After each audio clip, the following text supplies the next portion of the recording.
bourgeois gentilhomme. Écrit par Molière. Monsieur Jourdain est un bourgeois du XVIIe siècle. Égal fait fortune. Il ambitionne d'être l'égal des nobles. Il aura donc une série de mésaventures. Acte 1, scène 1.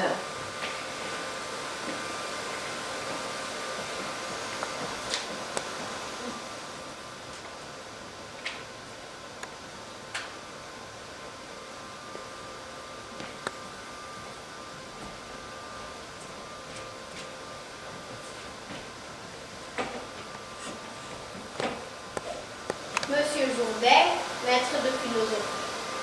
Voulant se cultiver, il fait venir chez lui un maître de philosophie peu scrupuleux.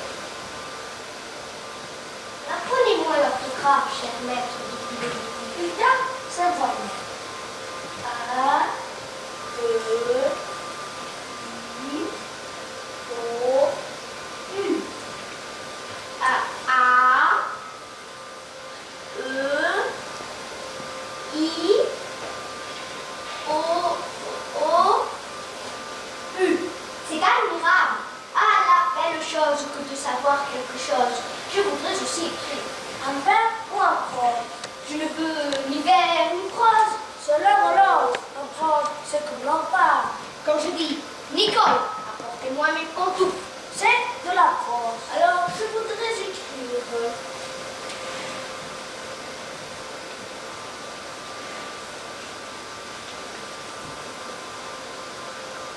Belle marquise, vos beaux yeux me font mourir d'amour.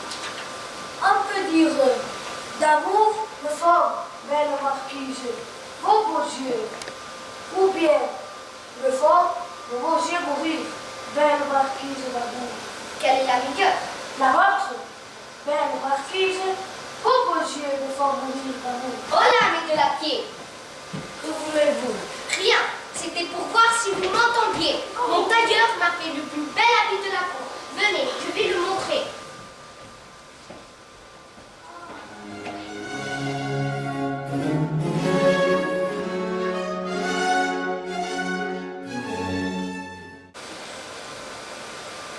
Acte 2, scène 1. Dorante, un comte, profite de la naïveté de M. Jourdain pour lui emprunter de l'argent. Madame Jourdain se rend compte de l'innocence de son mari et puis lui dit que M. Jourdain ne l'écoute pas.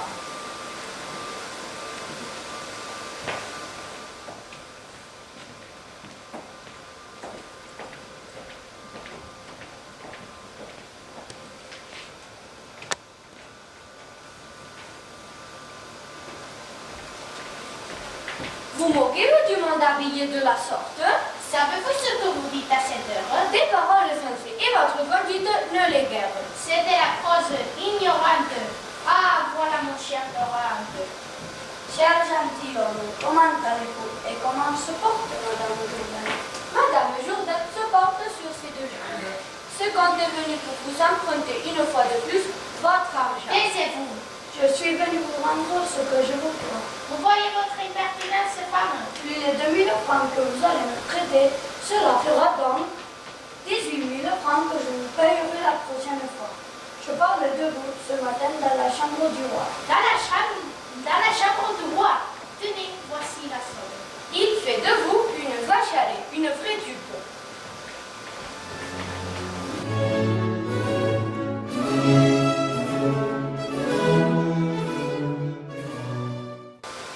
Acte 2, scène 2.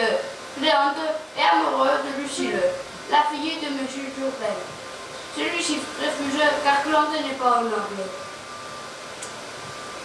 Corvieille le valet à Cléante allonge à l'idée de se déguiser en turc pour lever M. Jourdain.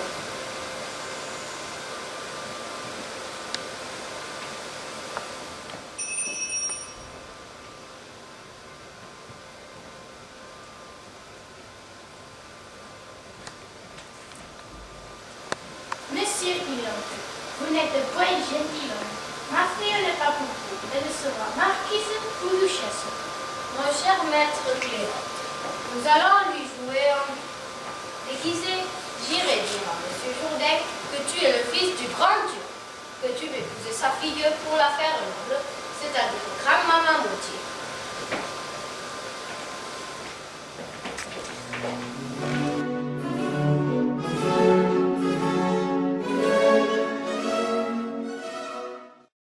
Acte 3, scène 1. Cliente, éco-vieille, tous deux de qui nature, arrive chez M. Jourdain.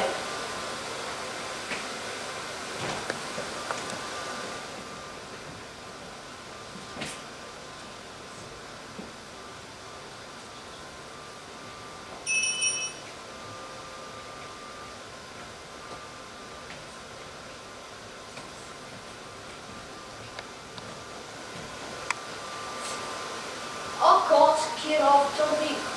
Cela veut dire, Monsieur Jourdain, votre cœur est comme un rosier fleuri. Je suis très humble et serviteur de votre affaire. Belle-mère, il dit, allez vite vous préparer pour la cérémonie et voir votre fille conclure le mariage.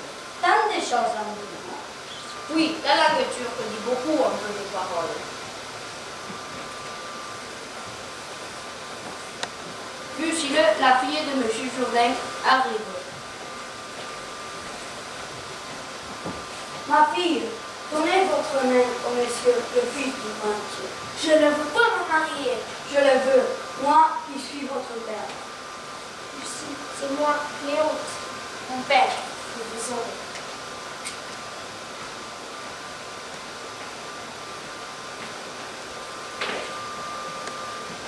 Madame Jourdain arrive. On dit que vous voulez donner ma fille au fils du peinture. Il ne l'aura pas. Moi, comme un Mouti, je me dis que ce mariage se fera. Grandmaman Mouti, quelle est cette bête-là? Ce mariage ne se fera point. Madame, c'est Cléante déguisée. En fait, je consens au mariage. À la bonne heure, on évite de périr le notaire. À la bala, à la gamelle. Il dit que la pluie de prospérité arrose votre famille. Vive les mariés!